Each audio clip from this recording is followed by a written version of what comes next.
Eh les gens, vous en pensez quoi de mon nouveau personnage? Oh les canons, attends voir, il me fait penser à quelqu'un. Attends quoi, t'es sérieux là?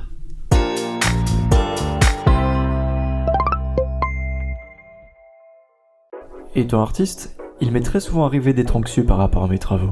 Grâce à mon expérience et avec l'aide d'amis, que ce soit dans la vie ou les réseaux sociaux, j'ai appris à avoir les bonnes habitudes et à éviter les mauvais comportements que je pouvais avoir envers moi-même.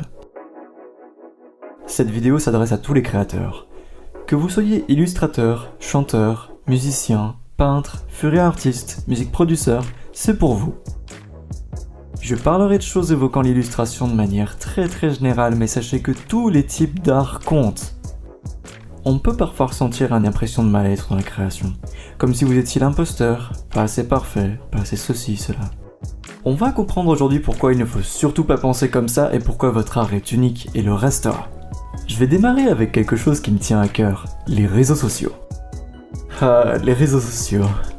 Ces espaces virtuels qui permettent à n'importe qui de s'exprimer sans presque aucun filtre et qui a permis entre autres de convertir l'amour que l'on porte à une création à un chiffre. Je trouve ça complètement absurde. Beaucoup trop de gens passent leur temps à dire « Non mais je comprendrai jamais pourquoi t'es l'artiste super connu, il a 5000 likes et que moi je me suis la santé à faire des trucs avec des talents totalement équivalents et que j'en ai que 25 bordel !» L'amour que l'on porte à quelque chose ou à quelqu'un, on peut pas le compter, il est indénombrable. Avec les réseaux sociaux, n'importe quoi peut se chiffrer pour faire des statistiques, sauf que quand on regarde bien, qu'importe que ce soit un fan qui like une publication ou une personne lambda qui passe sur ton compte pour une fois, ça envoie exactement la même dose d'amour en additionnant le chiffre par 1. En réalité, c'est vraiment loin d'être aussi simple. Le fait de liker quelque chose ne révèle pas du tout la façon dont tu as aimé l'œuvre.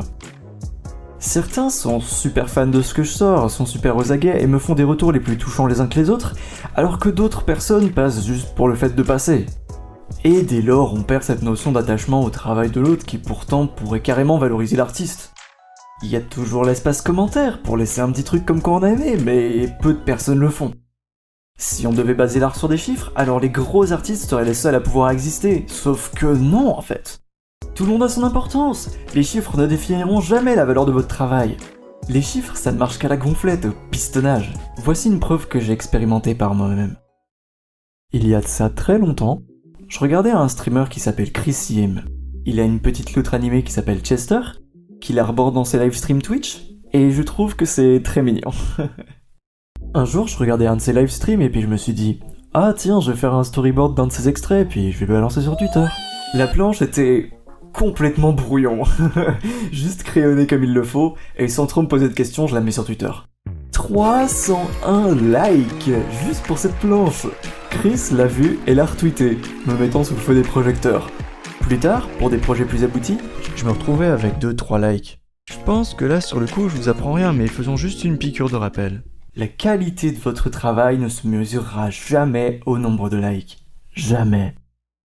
Tiens, en parlant de personnes qui en dessinent d'autres, tu m'as vraiment motivé à aller m'inspirer d'autres artistes. Attends 2 secondes, j'arrive. Et voilà. Ah, purée, il est trop beau, j'ai trop envie de le montrer à la personne qui m'a inspiré. Je peux pas attendre. Mais ce personnage est beaucoup trop similaire. Heureusement que tu t'es rendu compte de ton erreur. Je te conseille de te trouver un style et de ne plus copier sur les autres parce que là ça craint. Mais pourquoi t'as déchiré?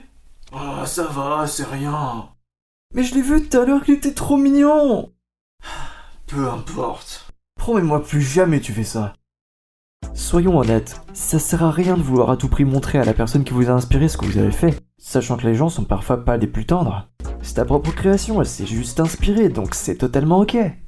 Et puis d'ailleurs, depuis quand certains artistes permettent de pointer du doigt des sosies de leurs personnages? Tout a déjà été fait. Ces gens, je sais pas ce qu'ils sont dans la tête, mais si tu veux poursuivre les gens pour originalité, tu vas très vite t'apercevoir que ton idée elle est loin d'être unique. Mais tout ça, on s'en fout un peu, parce que tout ce qui compte, c'est de prendre plaisir, qu'importe ce que vous dessinez en hobby ou professionnellement parlant. Et t'as pas besoin d'être original tout le temps, tu peux très bien rester simple, et c'est très ok si ton personnage ressemble à n'importe quel autre. Et en parlant des personnes qui adorent comparer tel personnage avec un autre en étalant leur culture comme du Nutella, évitez à tout prix de faire ça quand un artiste vous montre un personnage à lui. Comparer un personnage, c'est comme si tu lui collais une étiquette, ton perso est égal à un autre, et ça pourrait déglinguer l'estime de soi de l'artiste s'il est pas prêt à entendre ça. Combien de fois m'a-t-on dit que Brackett ressemblait à Nick Wilde dans Zootopia ou à Tails dans Sonic suivant le style que je lui donnais? Perso, moi ça me dérangeait pas, j'étais plus en mode ouais, t'as vu, c'est son cousin secret. Mais certaines personnes pourraient se dévaloriser si elles sont pas ouvertes à la critique. Tiens, d'ailleurs... Oh, excusez-moi, je suis à vous dans 2 secondes. Mec, j'en ai marre. Qu'est-ce qu'il y a? Encore des haters, je sais pas ce qu'ils ont en ce moment. Et qu'est-ce qu'ils disent? Je sais pas ce que tu fais en art, mais arrête immédiatement. Ton travail n'a aucun sens. Ah. Tu sais quoi? On va leur donner autant d'importance qu'il y a d'arguments dans leur texte. Rien. L'art, c'est une des choses les plus subjectives du monde. Ça passe ou ça casse. Personne ne pourra exposer son point de vue comme étant universel, puisque d'une personne à une autre, on a tous des points de vue différents. Même les critiques d'art peuvent se faire duper. Est-ce que vous connaissez l'artiste Anne van Meegeren? Il a recréé plein de faux tableaux anciens. En utilisant des pigments, la poussière et d'anciennes méthodes, il a fait plein d'anciennes reproductions. Et il a réussi à duper les critiques. Pour revenir 2 secondes sur ce qu'est la critique infondée, le lynchage gratuit sur de l'art peut se rapporter au harcèlement vécu dans les cours d'école où tu te fais carrément démonter par des personnes qui ont pas de confiance en eux. Du coup, bienvenue dans cette vidéo! Ce que les gens peuvent faire, c'est te donner des conseils pour faire s'améliorer l'artiste. Ça ne fait pas de mal d'être gentil avec les autres, d'autant plus que les autres, ça pourrait carrément être vous. Alors ce que tu vas faire, c'est que tu vas continuer à dessiner parce que tu fais de ton mieux et tu te débrouilles très bien. J'arrive. Dans ce cas-là, je pense que je me suis beaucoup trop comparé aux artistes durant la création de Paul. J'ai souvent pensé à tort que Paul ressemblait trop à un autre personnage d'un autre artiste. Donc j'étais plutôt pas confiant de le montrer à d'autres jusqu'à ce que quelqu'un me dise: tu sais, mon personnage à moi, il ressemble beaucoup à un personnage d'une autre saga connue, donc si jamais je devais comparer, j'aurais jamais rien fait. Du coup, je l'ai montré. N'oubliez pas, sachez que même si vous êtes inspiré d'un personnage ou que vous recopiez sans tracer un personnage qui n'est pas le vôtre, votre mémoire musculaire va vous faire dessiner différemment. C'est pas possible d'avoir le style de quelqu'un à 100% sur la durée.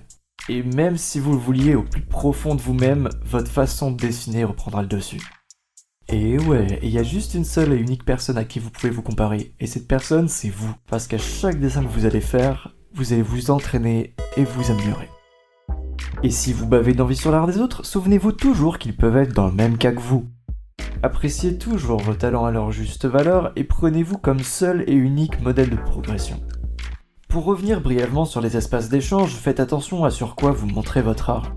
Certaines communautés peuvent être mal modérées et toxiques et se montrer malveillantes et mauvaises pour l'estime de soi. Pour ma part, je suis sur plusieurs serveurs Discord où l'arrogance, le mépris et la condescendance sont sévèrement punis. Et souvent c'est très bien modéré. Tout le monde respecte les autres et je suis vraiment content de pouvoir parler dessus en recevant et en donnant du respect. Ah, et j'allais presque oublier. J'ai créé un serveur Discord en faisant la vidéo et il est en anglais.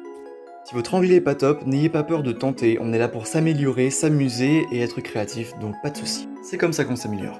Les règles sont simples, gardez l'endroit cool, critiquez constructivement, ne partagez pas de gore parce qu'il y a des enfants, et surtout, soyez gentil ou au moins respectueux avec les personnes avec qui vous parlez. Tout le monde mérite le respect, et si vous respectez pas cette règle d'or, on vous banne. Bon, en revanche, n'ayez pas peur, on n'est pas des sauvages, donc si vous êtes clean et que vous faites des petites erreurs, on vous en voudra pas, vous inquiétez pas. Sans transition, en faisant ma vidéo, j'ai reçu quelques messages et je voulais les mettre en lumière. Nayfain dit: ça fait 4 ans que j'ai commencé le piano et j'ai toujours pas mal réussi dans cette passion, ayant réussi plusieurs compétitions, mais récemment je me suis rendu compte que je me sentais beaucoup moins confiant dans cette habilité. Je vois ces morceaux plus durs que je veux jouer, mais je ne sais pas si j'y arriverai un jour. Dans mon entourage proche, on me dit beaucoup que c'est ennuyeux quand je joue. Et de là j'ai appris que tout le monde n'aime pas forcément la musique classique, même si c'est la base des bases pour n'importe quel genre.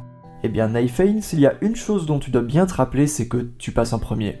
Et peu importe que quiconque de proche ou loin apprécie ce que tu fais et te le fait savoir plus ou moins directement, durant le processus créatif, ton envie, ta passion et ta satisfaction sont la priorité. Passe au travers du regard des gens et crée ce qui te fait envie.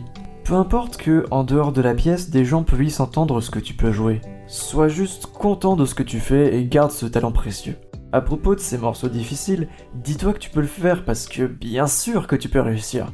Vas-y étape par étape et surtout sans pression du résultat.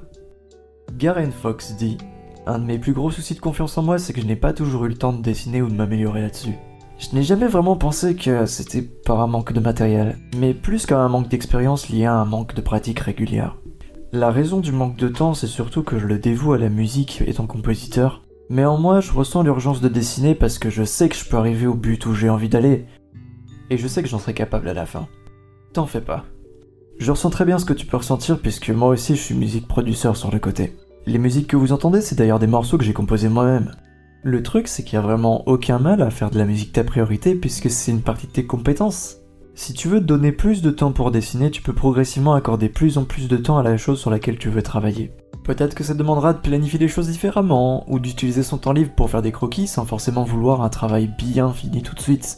Et plus pour le fun à un but d'entraînement, parce que oui, tu t'entraînes, tout le monde le fait. Et même si t'as l'impression d'avoir seulement passé 5 minutes par jour à avoir fait une tâche que tu voulais faire, félicite-toi pour cette simple tâche. Sois fier des petites choses. À propos du dessin, si tu sens que tu as perdu la main, ne te blâme pas et continue à dessiner. Je suis sûr que t'auras ton ancien niveau à nouveau. Si tu veux, il y a plein de tutoriels qui expliquent comment dessiner telle ou telle chose et tu t'amélioreras plus vite. Et c'est presque tout ce que je voulais vous dire. J'espère vraiment que cette vidéo vous aidera à avoir confiance en vous et votre travail. Si vous aussi vous aimez le contenu de ce genre, je poste régulièrement des conseils sur Instagram, Facebook et Twitter. En tant que bande dessinée pour vous booster. Je suis spécialement actif sur Instagram et Twitter. N'oubliez pas de vous abonner ou de partager si ça vous a plu, et continuez à vous entraîner, restez comme vous êtes. C'était Mathieu, merci d'être passé.